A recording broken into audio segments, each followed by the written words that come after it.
فلسطین یہ صرف آج کا مسئلہ نہیں بلکہ پچھلے 3000 سال سے اس سٹی کو قبضہ کرنے کی لڑائی چل رہی ہے۔ آج سے تقریباً 3300 سال پہلے اللہ نے موسیٰ علیہ السلام کو حکم دیا کہ بنی اسرائیل کے یہودیوں کو مصر میں فرعون کی غلامی سے آزاد کر دو، اور پھر بہت مشکل سے فرعون کی غلامی سے بنی اسرائیل کو آزاد کر دیا، جس کے بعد موسیٰ علیہ السلام بنی اسرائیل کو لے کر فلسطین کے پاس قریب آئے اور کہا کہ اس سٹی پر حملہ کرو، لیکن بنی اسرائیل نے کہا کہ آپ اور آپ کا رب جا کر لڑے، ہم یہ لڑائی نہیں کرنے والے، جس کی وجہ سے اللہ نے 40 سال تک انہیں اس ڈیزرٹ میں رہنے کی سزا دی۔ جدھر موسیٰ علیہ السلام پر آسمانی کتاب تورات نازل ہوئی، اور اس تورات کے پہلے chapter The Book of Genesis میں کلیئرلی لکھا ہے، صاف صاف لکھا ہے کہ یہ علاقہ فلسطین اللہ نے صرف اور صرف ابراہیم علیہ السلام کی اولاد کے لیے رکھا ہے، جس کی وجہ سے آج تک یہ جتنی لڑائیاں چل رہی ہے یہ اس لیے ہے کیونکہ یہودی ایک کلیم کرتے ہیں کہ تورات کے اس آیت کے مطابق جروسلم اور فلسطین پر صرف اور صرف بنی اسرائیل کا حق ہے، کیونکہ بنی اسرائیل ابراہیم علیہ السلام کے بیٹے اسحاق علیہ السلام کی اولاد میں سے، اینڈ اٹ میک سینس، تب تو ان کو ملنا چاہیے، لیکن تورات میں لکھا ہے کہ یہ علاقہ ابراہیم علیہ السلام کی اولاد کے لیے، صرف اسحاق علیہ السلام کی اولاد کے لیے نہیں۔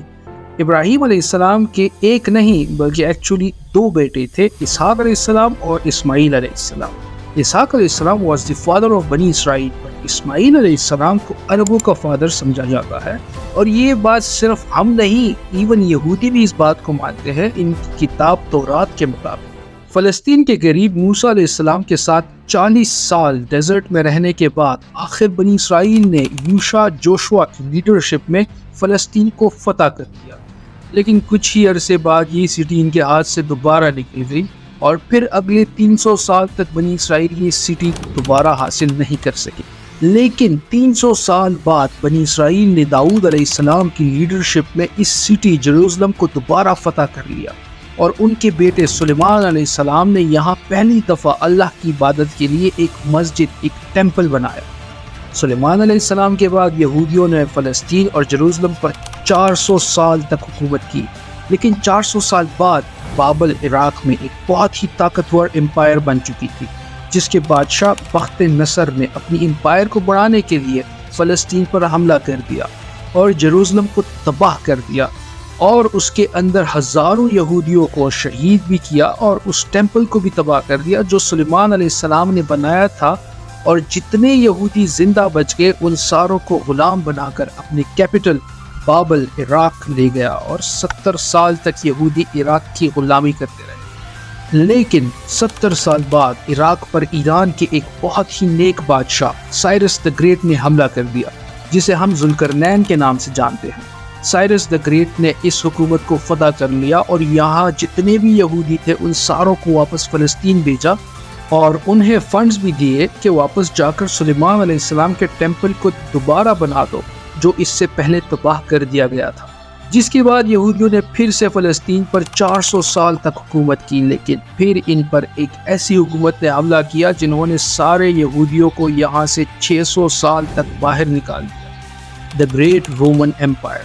اور بنی اسرائیل پر اتنا ظلم کیا جو اس سے پہلے کسی نے کسی پر نہیں کیا۔ یہودیوں نے رومن ایمپائر سے لڑنے کی بھی کوشش کی، لیکن رومن ایمپائر نے ہزاروں یہودیوں کو قتل کر دیا، اور حالات اتنے خراب ہوئے کہ یہودی رومن ایمپائر سے چھپ کر گاؤں میں رہنے لگے، اور رومن ایمپائر نے بیت المقدس، جس سے پہلے سلیمان علیہ السلام اور پھر ذوالقرنین نے بنایا تھا، دوبارہ تباہ و برباد کر دیا، اور اس کے بعد یہ ٹیمپل آج تک دوبارہ نہیں بن سکا۔ رومن ایمپائر نے فلسطین اور جروسلم پر 600 سال تک حکومت کی، لیکن 600 سال بعد رومن ایمپائر نے ایک ایسی غلطی کی جو اسے کبھی بھی نہیں کرنی چاہیے۔ انہوں نے عرب میں بہت ہی تیزی سے پھیلتے ہوئے ایک نئے مذہب ریلیجن اسلام پر حملہ کرنے کی کوشش کی، لیکن اسلامک ریلیجن اور خلافت اتنی تیزی سے پھیلی کہ کچھ ہی سالوں میں رومن اور پرشین ایمپائر دونوں کو فتح کر لیا، جس کے بعد حضرت عمر رضی اللہ عنہ دنیا کے سب سے طاقتور بادشاہ بن گئے، جن کی حکومت الیگزینڈر دی گریٹ کی ایمپائر سے بھی بڑی تھی۔ آخر مسلمان رومن ایمپائر کو فتح کرتے ہوئے جروسلم کے دروازے تک پہنچے،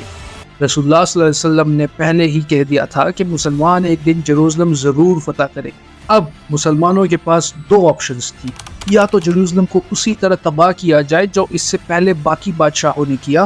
اور دوسرا کہ اس کا سیج یعنی محاصرہ کر لے۔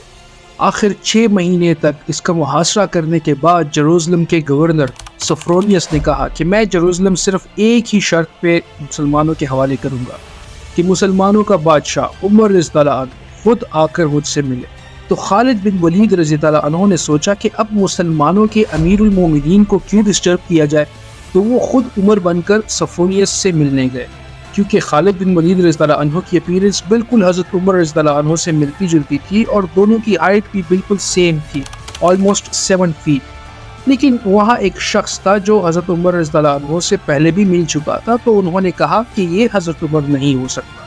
تو مجبوراً خالد بن ولید رضی اللہ عنہ کو حضرت عمر، جو اس وقت دنیا کے سب سے طاقتور بادشاہ تھے، ان کو جیروسلم بلانا پڑا۔ سفرونیس فل لگژری گولڈ اور سلور پہن کر بالکل تیار ہو گیا، کیونکہ اتنے بڑے بادشاہ ان سے ملنے آ رہے تھے۔ لیکن سفرونیس اور پورا جیروسلم یہ دیکھ کر حیران ہو گیا کہ بادشاہ کا غلام اونٹ پر بیٹھا ہے اور بادشاہ خود بالکل عام کپڑوں میں پیدل چل کر آ رہا ہے۔ یہ منظر جیروسلم والوں کے لیے بہت شاکنگ تھا، کیونکہ اس سے پہلے جب بھی کسی بادشاہ نے جیروسلم پر فتح حاصل کی ہے، انہوں نے اس سٹی کو تباہ و برباد کر دیا تھا اور یہاں کی گلیوں کو خون سے بھر دیا۔ لیکن اب یہ ایک بادشاہ آیا ہے جو ان ساروں سے زیادہ طاقتور ہے، لیکن بغیر کسی فوج کے اور بالکل عام کپڑوں میں۔ ایسا تو اس سے پہلے کبھی بھی نہیں ہوا تھا۔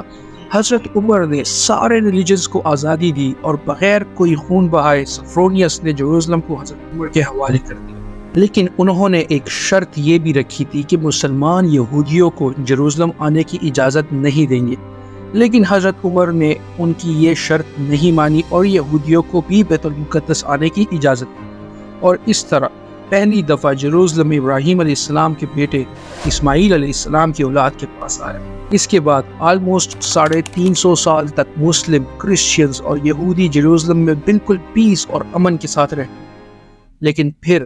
350 سال بعد کرسچینز نے پورے یورپ سے فوج جمع کر کے جیروسلم پر دوبارہ حملہ کر دیا۔ اس وقت مسلمانوں کے آپس میں بہت لڑائیاں چل رہی تھی، جس کا فائدہ اٹھا کر کروسیڈرز نے آسانی سے جیروسلم کو فتح کر دیا۔ جیروسلم فتح کرنے کے بعد مسلمانوں اور یہودیوں پر انبلیویبل ظلم کیا گیا، اور ہزاروں مسلمانوں اور یہودیوں کو شہید کر دیا گیا، اور مسجد اور سینگاگز کو برباد کر دیا گیا۔ اور ہسٹری میں لکھا ہے کہ کروسیڈرز نے جیروسلم کی گلیوں کو مسلمانوں کے خون سے بھر دیا، اور ایون مسجد اقصی کو بھی مسجد سے ایک محل یعنی پیلس میں تبدیل کر دیا تھا۔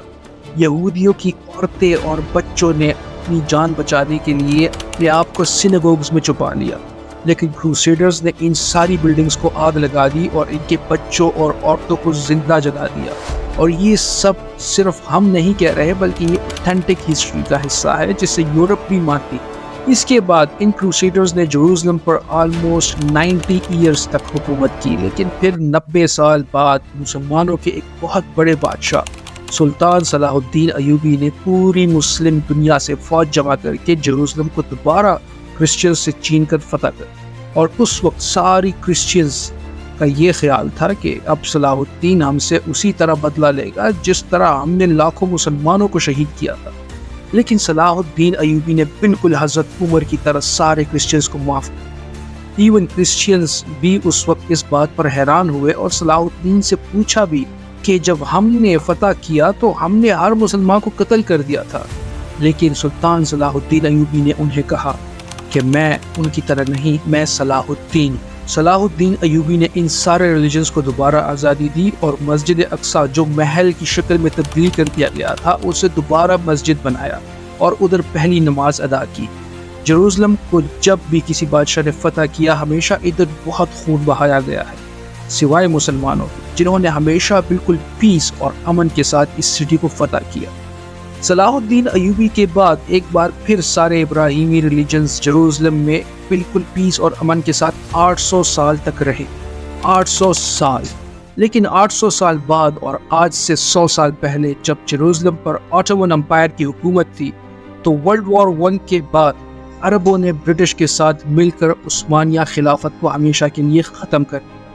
کیونکہ ہم عربوں پر یہ ترکش لوگ کیسے حکومت کر سکتے ہیں۔ تو اس نیشنلزم کی وجہ سے فلسطین بھی مسلمانوں کے ہاتھ سے نکل گیا، لیکن تھوڑے ہی عرصے پہلے برٹش اور یہودیوں کی آپس میں ڈیل ہو چکی تھی کہ اگر برٹش کو یہ علاقے ملے تو ادھر ایک یہودی اسٹیٹ بنا دیں گے۔ اور یہ معاہدہ کیوں تھا؟ کیونکہ اس سے پہلے یہودی یورپ کے ہر field, business, science, medical, banking, ہر چیز میں بہت اسٹرانگ ہو چکے تھے،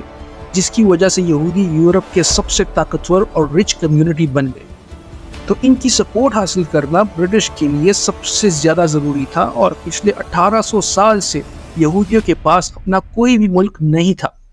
تو ان میں سے کچھ یہودیوں نے زائونسٹ موومنٹ شروع کی کہ ہمارے یہودیوں کو بھی اپنا ایک ملک ہونا چاہیے، اور اس کے لیے انہوں نے اسی فلسطین کے علاقے کو چنا۔ یہ ملک حاصل کرنے کے لیے انہوں نے ہر طرف سے کوشش شروع کی۔ یہودیوں نے ابن عثمان خلیفہ سلطان عبدالحمید سے بھی ڈیل کرنے کی کوشش کی، لیکن انہوں نے صاف انکار کر دیا، جس کی وجہ سے یہودیوں کو سمجھ آیا کہ اگر اپنا ملک بنانا ہے تو عثمانیہ سلطنت کو ختم کرنا ضروری ہے۔ اور جیسے ہی ورلڈ وار 1 کے بعد آٹومن امپائر ختم ہوئی اور فلسطین آٹومن امپائر سے برٹش کی طرف چلا گیا،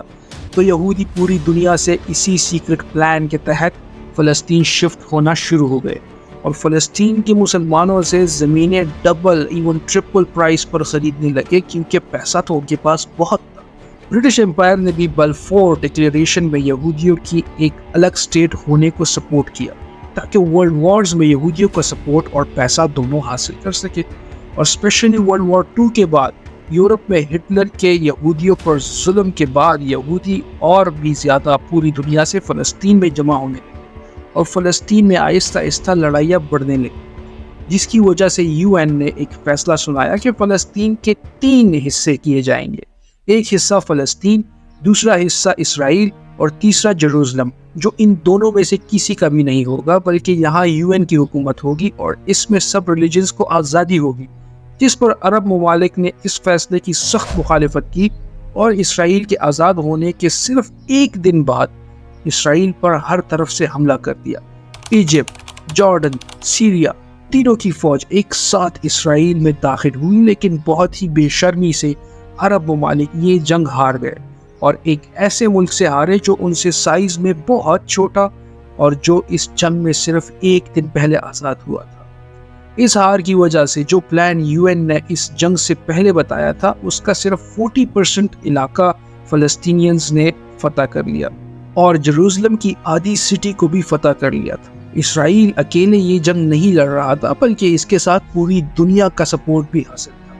اب رشیا اور US دونوں کا سپورٹ اسرائیل کے ساتھ تھا۔ اسرائیل نے یہ علاقے فتح کر کے ٹائم بالکل بھی ضائع نہیں کیا، اور 7 لاکھ عربوں کو فلسطین سے باہر نکال دیا۔ 7 لاکھ، جس کی وجہ سے فلسطین میں آہستہ آہستہ یہودی زیادہ اور عربی کم ہونے لگے۔ اس جیت کے بعد اسرائیل بہت اسٹرانگ بن گیا تھا، اور پوری دنیا سے اور بھی زیادہ یہودی اسرائیل میں جمع ہونے لگے۔ اس کے بعد یہودیوں نے اپنے آپ کو عرب کے بالکل سینٹر میں ایک بہت ہی مضبوط حکومت بنا لی، لیکن پھر بھی یہ 2 علاقے ویسٹ بینک اور غزہ اسرائیل کو کنٹرول میں نہیں تھے۔ لیکن آج سے آلموسٹ 60 سال پہلے 1967 میں کچھ مس انڈرسٹینڈنگز کی وجہ سے یہاں جنگ ایک بار پھر شروع ہو گئی، اور ایک بار پھر ایجپٹ، جارڈن، سیریا ورسز یہ چھوٹا سا اسرائیل۔ لیکن صرف 6 دنوں میں اسرائیل نے ان تینوں ملکوں کو ہرا دیا، اور صرف 6 دنوں میں اسرائیل نے اپنا سائز 3 گنا بڑھا دیا۔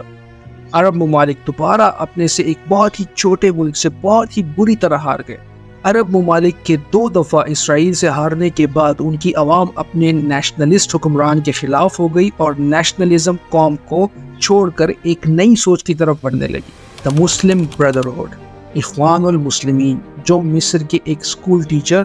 حسن البنا نے بنائی تھی، اور جو ایک پاکستانی اسکالر مولانا مودودی کے خیالات سے انسپائرڈ ہے۔